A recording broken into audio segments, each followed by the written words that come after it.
Hi, and welcome to Google Go Programming for Beginners. My name is Brett Romero, and I'll be your instructor throughout the course. To give you a little background on who I am, I've been programming my entire career, including front-end, back-end languages, desktop.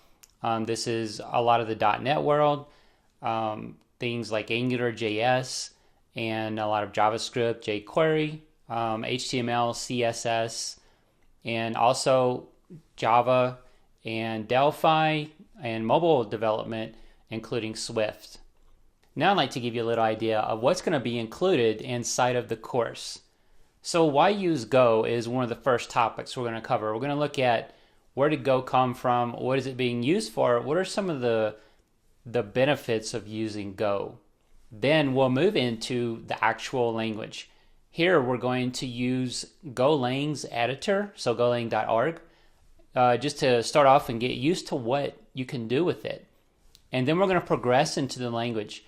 And as we do that, we're going to switch to a desktop IDE, an integrated development environment.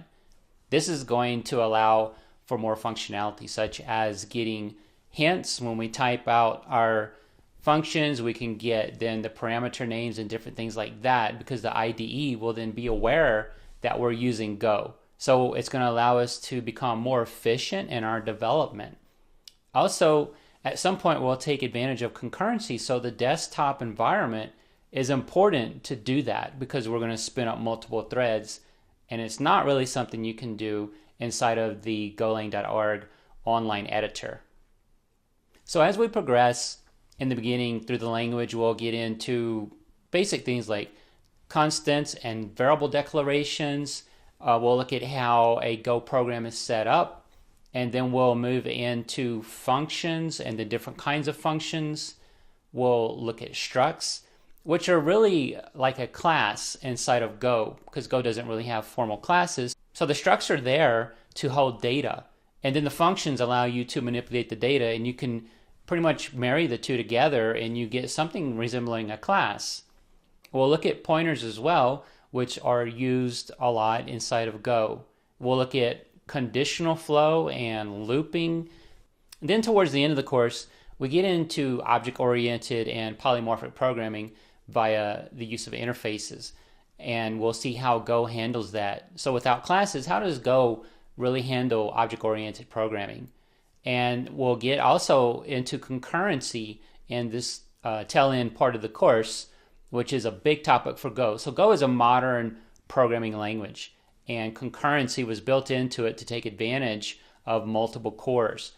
Something you don't see in the older languages such as C and maybe C++. Takes a little bit more effort there to do it. So it being a modern language created just a few years ago, concurrency is right at the forefront of Go.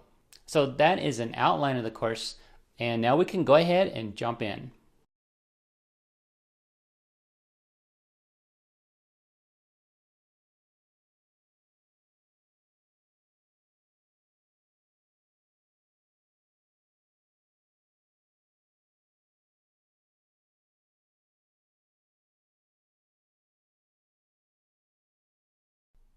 Welcome. In this module, we're going to cover using golang.org, so the online editor for Go, and we're going to also go over the characteristics of Go, the benefits of using the Go language, just to get us familiar with it at a higher level. And then we'll wrap up looking at imports, the different libraries you might want to use inside of Go.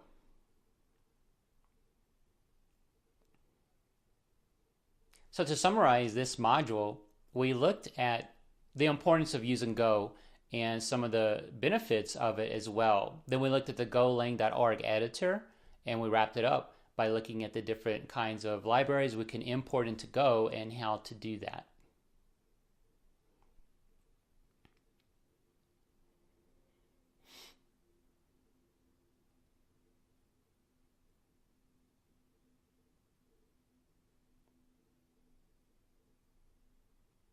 Welcome. In this module, we're going to jump into the basics of the Go programming language. We'll start off with variables and constants.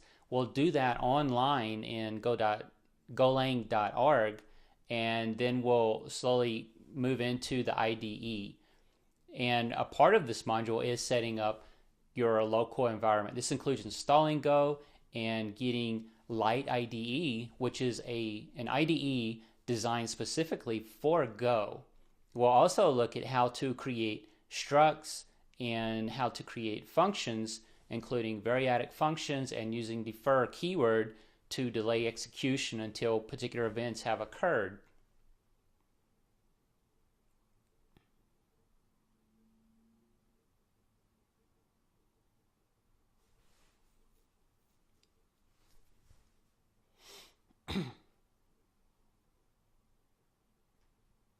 Module 2.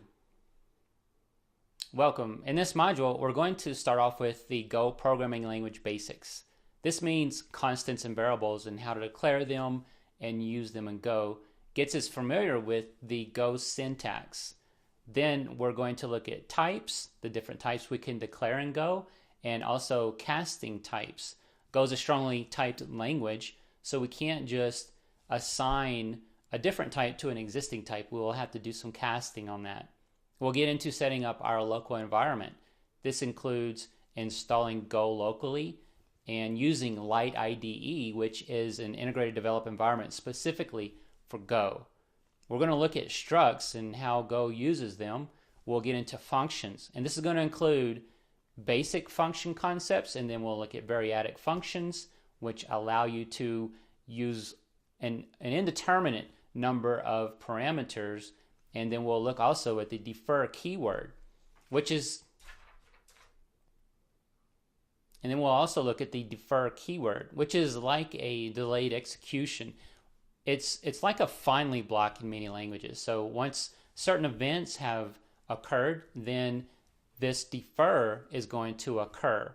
And if there's an error in this chain of events, defer will run based on an error. It's really great for doing cleanup. So let's go ahead and get into this module.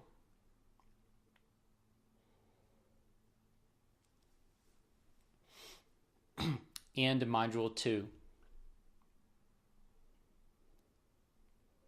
So that wraps up this module on Go programming language. So there's still a lot of language concepts to cover, but let's look at what we've done here. So we've gone over constants and variables. We've set up our local environment. We've looked at how to use the Light IDE, which we're now using. We've looked at how to create structs in Go and how they're used there, and also functions, including the variadic functions and using the defer keyword with our functions.